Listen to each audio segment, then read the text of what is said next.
Muy buenas noches, señoras y señores. Muchísimas gracias por estar aquí hoy, en un día muy importante. Es el día de Santa Teresa.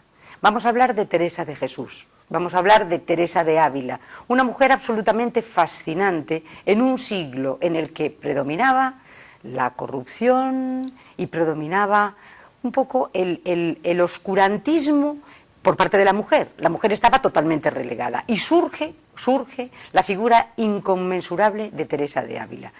Para hablar de eso, para hablar de los paralelismos con el mundo de hoy, para hablar de la Iglesia, para hablar del sínodo que está ocurriendo en este momento en Roma, para hablar de todas estas cosas, contamos nada más y nada menos que con el obispo don Manuel Monge. Muy buenas noches. Buenas noches. 1.000.000 de gracias por estar aquí. Encantado de acompañarte en este programa y de estar con nuestros oyentes que además, y televidentes. Y le voy a decir una cosa, fíjense ustedes en la cruz que lleva don Manuel. Bueno, pues la cruz que lleva don Manuel es la misma que lleva el Papa, pero usted se la puso antes. No lo sé, pero yo lo que sí sé es que la tengo desde el 23 de julio de 2005, que fue cuando me ordenaron obispo en Mondoñedo, y que fue el pectoral que me regaló la parroquia natal, mi pueblo Fuentes de Nava, de la provincia de Palencia. Por eso usted palentino. Muy cerquita de Ávila también, ¿eh? También. O sea que es buena tierra, ¿eh? De cantos y santos. De cantos y santos. ¿Qué representa la figura de Teresa, don Manuel, para la Iglesia? Como bien decías, es una figura que no se desborda todos los límites, como mujer, como escritora, como fundadora y reformadora, una mujer muy sensible a los problemas de su tiempo, no solo a los problemas de la Iglesia, también a los problemas de la sociedad, y parece mentira que una monja de clausura pues tenga tales arrestos para llevar adelante la obra que llevó. Ella se convenció, y le convencieron también algunas de las que le siguieron, de que había llegado el momento de reformar la Orden del Carmen y volver a la regla primitiva, y se lanzó a esa aventura, pero con tal fuerza que, a pesar de una salud muy quebrantada que tenía, pasó, creo que son 7 años tullida en el convento, pero luego se recupera y en 20 años funda 16 Carmelos, y luego se gana a San Juan de la Cruz para que haga la reforma en los varones, y los carmelitas descalzos son hijos de Santa Teresa y de San Juan de la Cruz. Lo que pasa es que esta mujer, primero como mujer, antes de hablar como santa, ¿no?, debía de tener, yo creo que un atractivo impresionante. Llega a decir un biógrafo suyo, no lo podría ahora asegurar con certeza, pero creo que es Fray Luis de León, el que dice que no hubo nadie que, hablando algo y tratándole algo, no quedase prendado de ella ya para siempre. Tenía un atractivo muy especial. Muy especial. Y una fuerza desde pequeñita. Porque ella, por ejemplo, se le pone, pero farruca a su padre, y el padre no quiere que ella vaya al convento. Bueno, primero se escapa con el hermano en esa anécdota, ¿no? Habían leído las vidas de los mártires, y entonces Santa Teresa se convenció que eso de comprar el cielo con solo dar la vida y morir, pues que eso era un negocio, un chollo, y le cogió a su hermano Diego por banda, y los dos escaparon para ir a tierra de moros y que les descabezasen, como dice ella. Y tenía como 7 años, sí, 8, ¿no? Pequeñita. Y luego, de repente, a los 20 años, ella se quiere ir al convento. Primero su padre le metió en un convento, pero para la formación también de aquel tiempo. Sí. Quiero decir que era una formación básica y pocos estudios, pero también aprender algunas labores y a lo mejor algo de piano, de alguna cosa de esas, pero no eran unos estudios tan serios como hacen las mujeres hoy, que hacen los mismos que los hombres o más altos.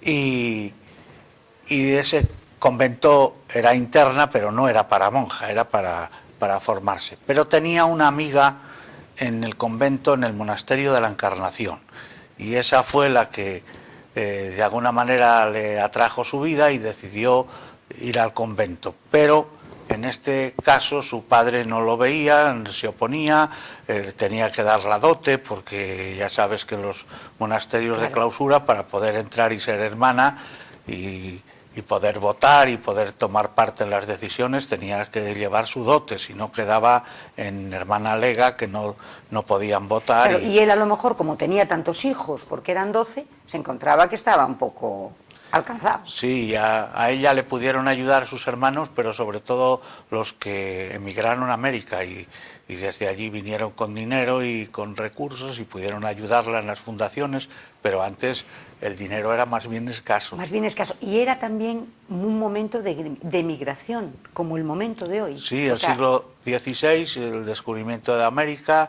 y muchos españoles fueron para allá, pues también un poco para salir adelante, poder afrontar las deudas que a veces tenían aquí y luego volver con un poquito de dinero. Con un poco de dinero. Y ella se mete en el convento, pero el convento en el que ella se mete hay como 100 y pico monjas religiosas y es un convento muy laso, ¿no? O sea, ahí se recibe a la gente entra, la gente sale, bueno, son 180 señoras un poco de la alcurnia abulense, ¿no? Entonces pero ella está así 27 años. Sí, había como varios tipos de mujeres que entraban en un convento de clausura. Unas eran, pues pudiéramos llamar con verdadera vocación, pero había otras que, porque no acababan de encontrar un marido que fuera con ellas en cuanto a estatus social, pues acababan metiéndose en un convento, y otras que iban también pues por tener una ocupación y un encargo y trabajaban allí, y entonces lo que era frecuente era desfile de gente, de mujeres, también de hombres, y había una vida pues muy mundana. Relajada, sí. ¿No? Santa Teresa, aunque luego ella cuando se convierte habla de que vida de pecado y que mis pecados no era para tanto, ella fue una buena monja. Lo que pasa es que, bueno, pues por su personalidad ayudó mucho a que el convento de la Encarnación pudiera pagar sus deudas, que no eran pocas, y luego por su gracia, por su donaire, por su don de gentes, pues ayudó mucho al convento de la Encarnación y allí vivió 27 años, pero esta experiencia de ser tantas y con tan escasa vocación algunas, le hace a ella reformar el Carmelo con esta consigna: pocas y encerradas, clausura total. Total. Pocas y encerradas, dice. Y entonces es cuando pretende fundar su primer convento, que es San José, pero lo tiene muy difícil. El convento de San José es el primero de la Reforma y al principio tuvo muchas dificultades porque la gente de Ávila lo que pensaba, pues humanamente hablando, era un signo de sensatez. ¿Cómo vamos ahora a poder afrontar el sostener otro convento de contemplativas? Los recursos son escasos. Se opusieron a la fundación del convento de San José, pero ella lo vio claro de parte del Señor, que le impulsaba a esa creación del nuevo monasterio reformado, y con un grupo de hermanas que habían salido con ella del monasterio de la Encarnación, fundaron el primer convento reformado. El pueblo de Ávila, la ciudadanía en general, al final reaccionó favorablemente y apoyó, pero al principio tuvo muchas dificultades. Y yo me imagino que las dificultades mayores seguramente las tuvo dentro de su propia orden. Claro, primero... porque era como evidenciar un mal hacer. Claro. ¿No? Si ella pretendía reformar en la Orden del Carmen, quiere decir que la Orden del Carmen no funcionaba del todo bien. Y ella tampoco quiere como hacer una cosa nueva, sino que lo que pretende, y lo dice muchas veces en sus escritos, es volver a la regla primitiva del Carmelo. Encuentra oposición dentro del monasterio, porque claro, les deja y se va a fundar otro monasterio, ella que era mucha alma del monasterio de la Encarnación, y luego tuvo otro problema que fue también muy gordo para ella. Después de haber fundado ya varios monasterios, varios conventos de la Reforma, las monjas de la Encarnación, que tenían de capellana a San Juan de la Cruz por influjo de Santa Teresa, la eligen a ella abadesa y tiene que dejar los conventos de la Reforma y pasarse 5 años No me diga. de nuevo en el monasterio de la Encarnación. Las dificultades de Santa Teresa son O sea, que memorables. se tiene que volver a de donde De ella había salió. salido y que no le interesaba nada aquello. Pero la estancia de capellán de San Juan de la Cruz también les ayudó a entender un poco a la Reforma y ya la recibieron de otra manera, pero ella tuvo que asegurar que no iba en plan de ordeno y mando, sino que iba a servir, y tuvo mucha habilidad para ganarse a las monjas de nuevo. ¿Y reformó la Encarnación o la dejó como estaba y luego cuando ya no fue priora o abadesa se pudo marchar al otro convento?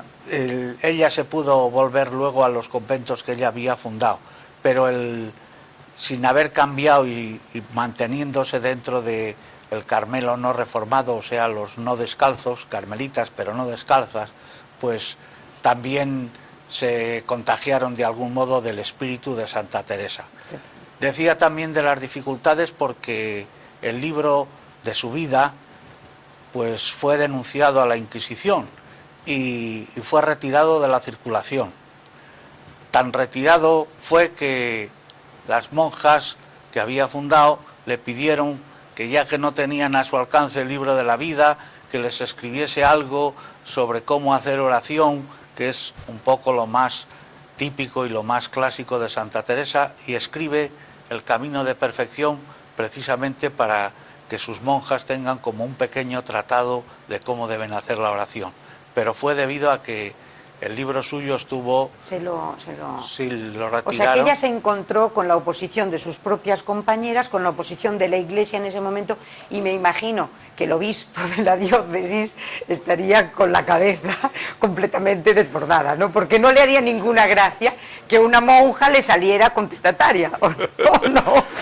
Pero ella también tuvo el apoyo de varios obispos y precisamente en la fundación de Palencia le ayudó mucho el obispo porque antes había sido obispo de Ávila y ella también se supo defender. Ahora tenemos que recordar que San Juan de la Cruz, por obra y gracia de sus hermanos los carmelitas no descalzos, estuvo preso en Toledo y terminó descolgándose con una sábana desde donde le tenían encarcelado. Santa Teresa no llegó a tanto, no llegó a estar encarcelada porque ella aprovechó sus recursos y se dirigió directamente al rey para que pudiese intervenir y parar las cosas porque se estaban poniendo muy feas. Se estaban poniendo feas, terminaba la pobre en la hoguera, pero por nada. Y entonces, porque ya lo del libro, bueno, pero fíjese en aquella época, ¿no? Y consigue que, bueno, el rey intercede por ella y se va, la dejan marchar a San José. Y seguir fundando, porque ya estaba en pleno periodo de fundación. Pero también otro caso curioso, hay un provincial de los carmelitas hasta que ya llegan a deslindar y tener un provincial los carmelitas descalzos y otro los calzados, que es como ahora les conocemos, los que no se admitieron la reforma, pues era un lío porque a los descalzos les tenían como superiores a los calzados. Claro. Entonces no entendían muchas cosas, hubo muchos líos, pero un superior provincial le indicó a Santa Teresa la conveniencia de que fuera a Sevilla a fundar, porque aquello la iban a recibir de maravilla. Fue de los lugares donde más dificultades tuvo Santa Teresa, donde se le salió una monja y dijo de ella todo lo que quiso y algo más, y se las hizo pasar muy mal, y ya ven los destinos de Dios, pues que no coincide con los destinos de los hombres. Y sería verdad lo de porque Ávila tampoco la trató bien. Esa anécdota de las sandalias, cuando dice que ella se sacude el polvo de Ávila, porque sería verdad. Yo creo que fue un primer momento, pero luego Ávila se reconcilió con sí, Ávila. Y Ávila también supo reconocer la valía de Santa Teresa y la apreció siempre. Tuvo ese pequeño problema de los comienzos, pero que es muy explicable dada la condición de entonces.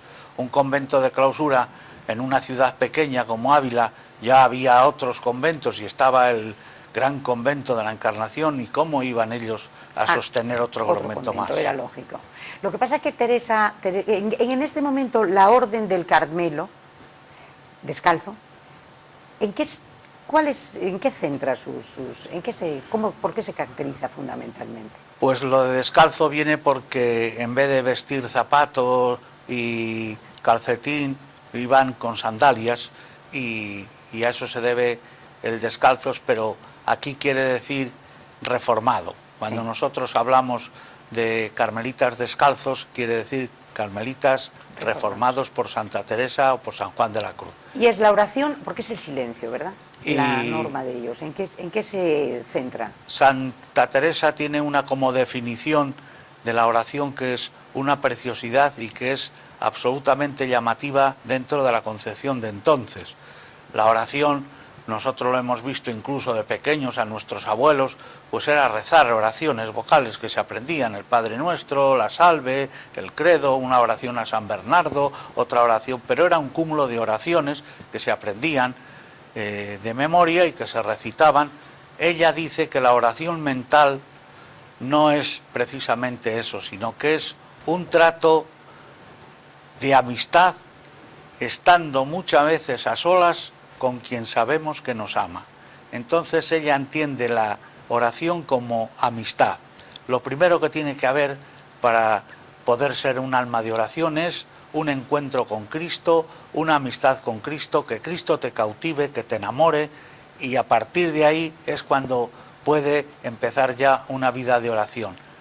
Ella no quiere tanto formar personas que recen con un método que ella ha inventado, sino que quiere que toda la vida de los que siguen sus enseñanzas sea una vida orante, que la oración no ocupe un tiempo, aunque fuese largo de su vida, sino que toda su vida fuese ese trato de amistad, esa confianza con el Señor, el poder desahogarse con Él, el poder hablar al Señor y dirigirse de Él de tú a tú, cuando en aquella época todo era oh Señor mío y altísimo Señor, y pues hace un cambio radical. Y habla también de lo importante que es la soledad, el silencio para la oración, por eso dice, estando muchas veces a solas con quien sabemos que nos ama. Y entonces ella huye un poco de la oración repetitiva, porque es una oración, o sea, es, como dice usted, o sea, entablar una confianza con Dios. Entonces yo no puedo repetir, yo tengo que decirle yo lo que quiero, yo lo que espero, yo lo que ansío. Sí, ella considera que la oración vocal tiene que permanecer siempre, y sobre todo cuando hay momentos de sequedad, pero que es el primer paso en el camino de un alma verdaderamente orante, que luego hay que superar eso y hay que entrar en la meditación, en la oración mental, que es este trato amistoso del que ella habla. Luego irá indicando lo bueno que tiene Santa Teresa y que tienen los grandes místicos, San Juan de la Cruz, otros grandes místicos, porque ella aprendió mucho de un libro que le pusieron en sus manos, que era el tercer abecedario de Osuna, muy famoso libro dentro de la espiritualidad del siglo XVI. Pues ella, juntamente con los demás místicos, pero se caracteriza porque lo que vive, los estados también de rapto o la misma transverberación, no solo es que lo vive, sino que Dios le da la gracia de poderlo contar, de poderlo describir, y a nosotros nos van indicando el camino. Si uno cuando quiere subir a una montaña alta, escabrosa, difícil de conseguir la cima, no se pone en camino si no es con un buen guía y un guía experimentado, se pierde. Pues lo mismo nos pasa a nosotros. Para subir al encuentro y a la unión con Dios en el máximo grado que puede una criatura unirse con Dios, tenemos a gente que nos indica el camino, que son estos aventureros de lo divino, que son los místicos. Que son los místicos. ¿Y ella tiene momentos de sequía? Sí, ella primero, volviendo un poco a lo anterior, cuando rezaba utilizaba libros para rezar, y llega un momento en que le dice el Señor en una visión que tiene, que deje los libros porque a partir de entonces Él, Cristo, va a ser su libro vivo. Entonces el cristocentrismo de Santa Teresa llama la atención porque parece de nuestro tiempo. Ella se enamora de Jesucristo y sobre todo de la humanidad de Cristo. La conversión, esta segunda conversión que decimos, que es cuando ya se decide a entrar por el camino de la oración con todas sus fuerzas y sin que nadie le eche para atrás, ni dificultades de un orden u otro, cuando se decide a seguir ese camino de oración es cuando ve una imagen de un Cristo llagado que llevan allí al convento con motivo de la Semana Santa y cuando lee las confesiones de San Agustín. Fueron los dos momentos que dieron al traste con su vida anterior. Ella lo describe perfectamente, dice, cuando estaba en los contentos del mundo me acordaba de Dios y no disfrutaba del todo. Cuando estaba con Dios me acordaba del mundo y tampoco. Y esto, dice ella, que sería imposible pasar por ello y aguantar un día, un mes. Dice, yo he aguantado años en esta situación, pero gracias a Dios, Dios me sacó de esto y me hizo ver que tenía que entregarme a Él. Ya toda me entregué y di, y su vida la ha cambiado y la ha trocado por una vida que es la de la entrega a Dios. Ella tiene dos santos como de cabecera, tres, diría yo. Por un lado, San José. Está fascinada con San José. Y le pone San José a su primer convento. A San José también le invocan en toda ocasión y sobre todo para las necesidades también más urgentes, más perentorias. En los Carmelos, ahora mismo, en los Carmelos descalzos, hay siempre a la entrada una imagen de San José con unas peticiones que le hacen las monjas de ese convento. Si necesitan pues garbanzos o necesitan vocaciones, cualquier necesidad de orden espiritual o temporal, se la encomiendan a San José porque hay una frase en los escritos de Santa Teresa que dice que nunca que haya acudido a él se ha sentido defraudada. Y entonces que San José, por su intimidad con María y con Jesús, con el Señor, lo consigue todo. San José lo consigue todo. Y luego tiene otros dos. Primero, Santa María Magdalena. Santa María Magdalena le fascina bueno. De alguna manera, ella, aunque exagerando un poco, se ve retratada en Santa María Magdalena. Ella es una mujer de empuje y es una mujer de amor. Entonces, si no es amor divino, pues es amor humano. Vive con intensidad esta vida de amor y la ve reflejada en María Magdalena. Ella, cuando ya se convierte, que son los 40 años los que tiene ya y tiene una vida por detrás, no es una vida de pecado como la de María Magdalena, pero sí es una vida de no entrega total a Dios, de querer compaginar el mundo con sus exigencias de orden espiritual y hasta que al fin... Porque en María Magdalena, que ve la entrega total a Cristo, claro. O sea, la fuerza y el fuego. Pero yo creo que eso lo debe de admirar. Esa frase del Evangelio de que a quien mucho ama, mucho se le perdona, pues ella lo ve hecho un retrato vivo en Santa María Magdalena y en ella misma, que ha sido perdonada por Dios. Y luego el primer testigo, apóstol de los apóstoles. Esa es Santa María Magdalena. Santa María Magdalena. Una mujer que entonces en el judaísmo no valía como testigo, resulta que el Señor la escoge para que sea apóstol de los apóstoles. Apóstol de los... Es que las hacía bien, ¿eh? La verdad es que lo hacía bien. Y luego San Agustín. San Agustín también, porque hablaba antes de las confesiones, San Agustín la transforma a ella. Los dos grandes santos que podríamos decir, los dos grandes conversos, porque eran los dos grandes pecadores, ¿no? San Agustín tiene también esa frase que sabemos todos desde pequeño: tarde te amé, hermosura tan grande y tan escondida, y cómo no te he amado antes y te he descubierto antes. Pues ahí también se ve reflejada perfectamente Teresa, y la pasión de Agustín y el amor con que se entrega al Señor también le sirve a ella de modelo, de estímulo, y se lanza a una vida de oración y una vida de entrega a Dios absoluta y total. Y luego San Juan de la Cruz. ¿San Juan de la Cruz llega a ser su confesor? San Juan de la Cruz era un fraile carmelita que estaba en Medina del Campo. Ella fue allí a fundar. ¿Cómo coinciden? Y coincide con él porque era carmelita, sí. Claro, ella como carmelita también, y aunque reformada, pero contacta con San Juan de la Cruz, y su olfato le hizo intuir que era el más indicado para hacer la reforma con los hombres. Y entonces ella, de algún modo, era un fraile joven, le formó y le imbuyó en todo el espíritu de la reforma. Y luego San Juan de la Cruz, además de ser un gran místico y un gran poeta, es el reformador del Carmelo masculino. Sí, sí. Es que además son dos prodigios no solamente como santos, es que literariamente hablando es una perfección, tanto la de San Juan de la Cruz como Santa Teresa, los sonetos, las poesías, que es una auténtica maravilla.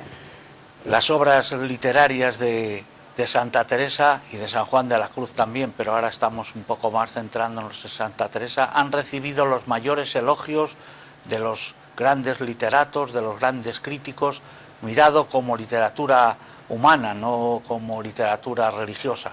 Y lo maravilloso es que Teresa de Jesús pues tiene mucha menos formación que San Juan de la Cruz. San Juan de la Cruz, al fin y al cabo, se había formado en el Carmelo, había hecho los estudios para sacerdote, se había ordenado y tenía muchos más conocimientos académicamente hablando que Santa Teresa. Pero ella, en el escribir, en los poemas, tiene un castellano que es convincente, porque es jugoso, es un castellano que a cada cosa le llama por su nombre, y que en muy poco sabe decir mucho, se lee con agrado, aunque pues tiene las frases y las construcciones de la gramática de entonces, pero se superan fácilmente. No, porque es fantástico. Y luego nos encontramos con que ya Teresa es santa.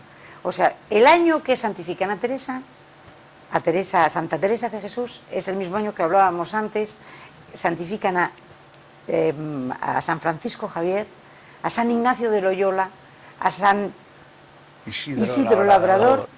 Bueno, esos españoles, porque también cae por ahí San Felipe Neri, pero ese ya es italiano. Pero esos tres prodigios españoles es una maravilla. ¿Qué siglo?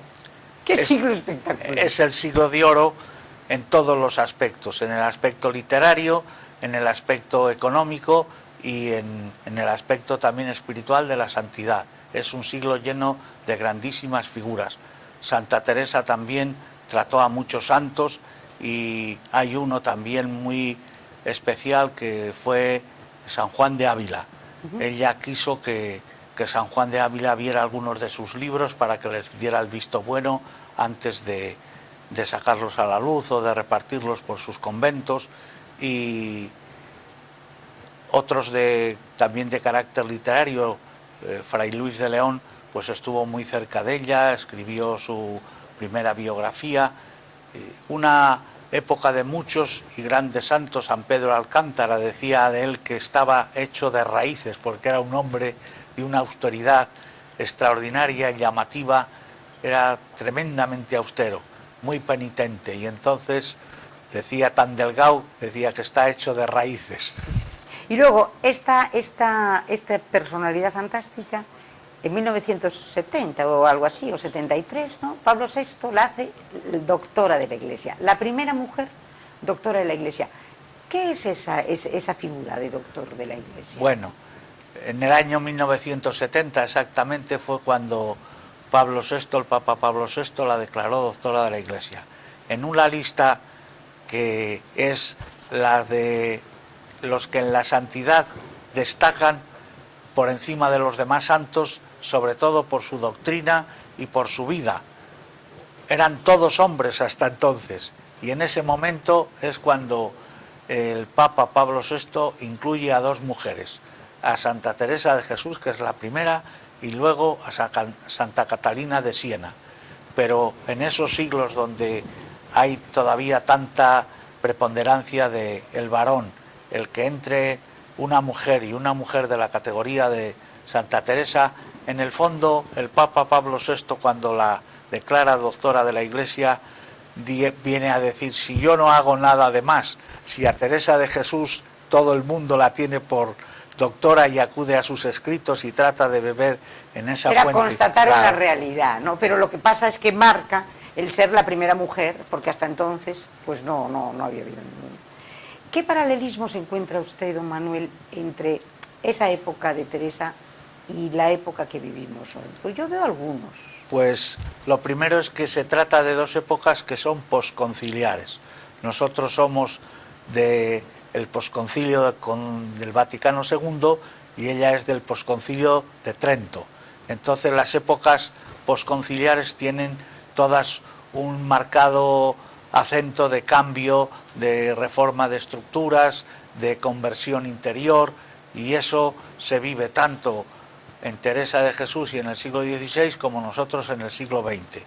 Y luego hay otras coincidencias también en otros muchos aspectos. El mensaje de Teresa de Jesús es plenamente actual, por eso sus escritos se leen con tanto interés.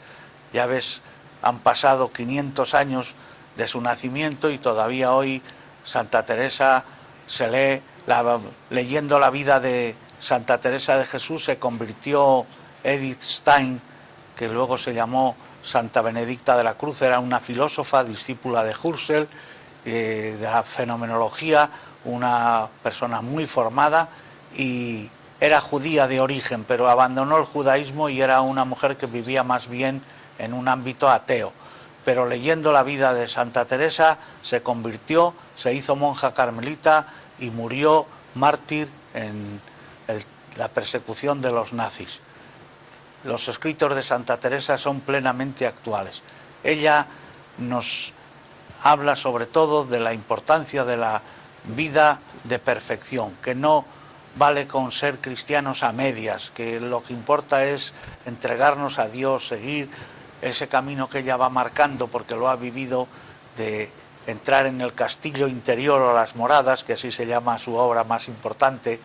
Dice que se entra en ese castillo por una puerta que es la oración, y luego hay que recorrer estancias hasta que llegas al final, la séptima morada, que es el matrimonio místico con el Señor, con Dios, y ella ya se compromete a ser para siempre Teresa de Jesús, y Jesús se llamará Jesús de Teresa. Jesús de Teresa. Y eso es un poco lo que serían las vocaciones, que en este momento, curiosamente, donde hay más vocaciones es en estas órdenes contemplativas. Es curioso. ¿O no es tan curioso? Porque yo creo que estamos en un mundo tan ruidoso, tan lleno de cosas, que a lo mejor a la gente lo que necesita es esa paz que da ese convento, o esa, no sé, porque a veces parece que es improductivo, ¿no? Dices tú, pero ¿cómo una persona se va a meter en un convento de clausura, pero si está perdiendo su vida? ¿La pierde o la gana? La gana. Y si no, pregúntaselo a las monjas y a los monjes, ya verás que pronto te explican que lo suyo es ganancia. Y no es extraño tampoco eso, porque en una época como la nuestra, en que lo tenemos todo, el que de verdad se quiere entregar al Señor y renuncia a todo, no se anda con bromas y se mete de clausura y se mete, claro, no es nada extraño. Y no creo, yo a veces lo he pensado, pero usted me corrige, pero yo pienso muchas veces, es que es más fácil seguramente meterse en una orden contemplativa, porque yo encuentro que el problema, el inconveniente, lo incómodo, no es Dios. Nunca Dios es incómodo, Dios siempre escucha y siempre está ahí. El incómodo es el vecino, el incómodo es el prójimo, el incómodo es el de al lado. Pues ese es el incómodo. Los monjes y las monjas, exceptuando algunas órdenes que los monjes llevan una vida muy solitaria, pero los monjes viven en comunidad, y entonces efectivamente muchas veces es el hermano, pues el que no piensa como tú, el que te molesta, el que tiene un carácter, el que tiene unos modos de vivir y de comportarse que a ti pues te ponen un poco nervioso. Eso pensado y repensado en una vida de tanto silencio como es una vida monacal, pues es tremendo. Pero también los monjes dicen que cuando uno va allí piensa encontrar la paz y la paz suma. Dice, pero no, de alguna manera hay como unos demonios interiores que salen a flote y que te dan guerra hasta que te decides a vivir la vida de monje, a olvidarte de todo lo que es mundano y que has llevado allí, que lo llevabas dentro cuando entraste en el monasterio, La vida del monje no es fácil, es una lucha constante. Lo que pasa es que también tienen muchos consuelos de Dios. Muchos consuelos. Me perdona, vamos a la publicidad, al mundo, y luego volvemos.